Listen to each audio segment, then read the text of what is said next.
We all think we understand time. It feels so simple, doesn't it? You wear a watch, you feel yourself getting older, you remember yesterday. It seems like the most natural thing in the world. But what if that feeling is just a sensation? What if time itself is one of the deepest mysteries we've ever faced? So let's start with a really common metaphor. A lot of us have this poetic idea that time is like a river, just sweeping us along from the past through the present and off into the future. And, it's a beautiful image, but it has a huge fundamental problem. And that problem comes down to a really simple question.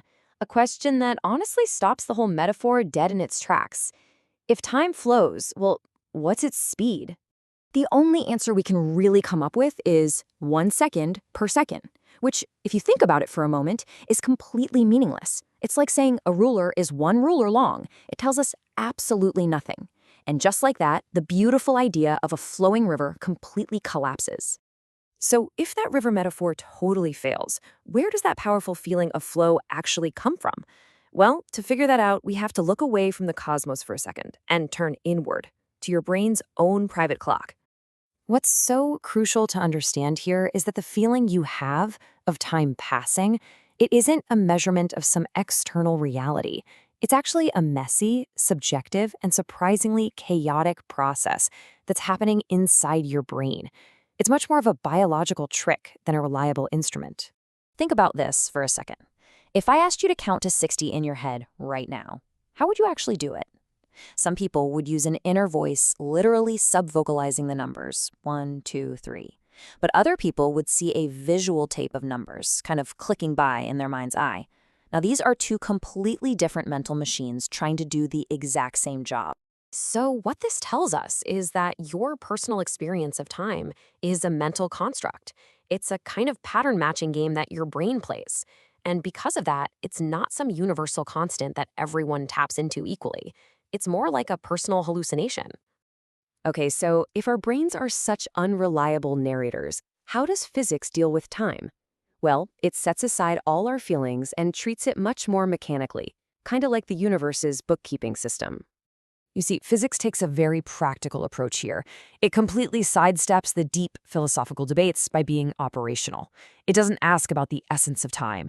It just asks, okay, how can we measure it? A really great way to visualize this is to imagine laying out a deck of cards. You can say the jack comes before the queen, which comes before the king. The cards themselves aren't moving, they have an order.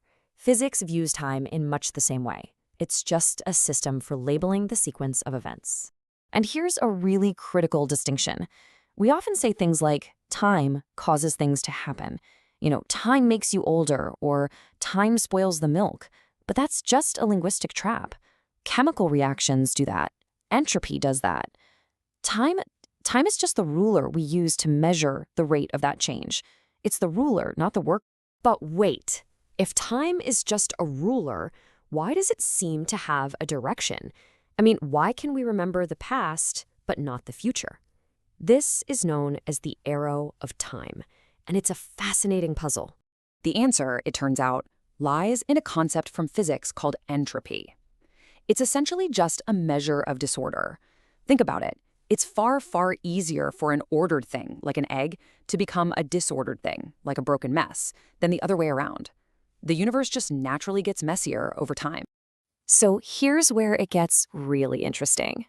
That feeling you have of time flowing forward, it's actually just your brain acting as a kind of disorder detector. You are biologically registering the constant increase of messiness in the universe, and your brain simply labels that sensation the passage of time. So, time is a ruler that measures increasing disorder. Okay, but it gets even stranger. That ruler isn't rigid. In fact, motion itself can actually bend time. Now, to understand this, we have to grasp the core idea of Einstein's relativity.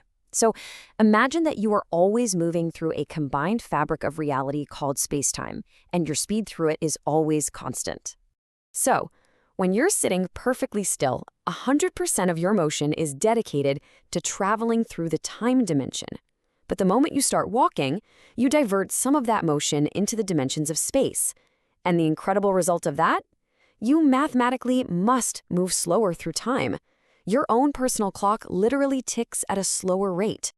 And this leads to the most extreme mind-bending consequence of that principle. For a photon of light, which uses all of its motion to travel through space, there's no motion left for time. So from its own perspective, the entire history of the universe happens in a single frozen instant. This brings us right to the very edge of physics, to the deepest and most foundational mystery of them all, the beginning. And this raises a fascinating question. If time is just a property of stuff inside the universe, a way of ordering events, then does the question, what happened before the universe, even make sense? Grammatically, asking what is north of the North Pole is a perfectly valid question, but geometrically, it's meaningless. There is no such direction. The concept of before time might be the exact same kind of beautiful nonsense. I think the bottom line is this. We are finite beings trying to comprehend something truly immense. Our brains evolved to be efficient survival machines, to track the duration of a hunt or the changing of seasons. They did not evolve to grasp the fundamental nature of a dimension like time. We can live our lives perfectly well without wrestling with these ideas. I mean, you don't need to be a mechanic to drive a car. But isn't it more profound, more wonderful, to know that the engine is there, working in ways we can barely even imagine?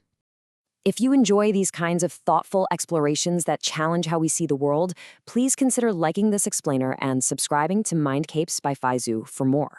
Thanks so much for watching.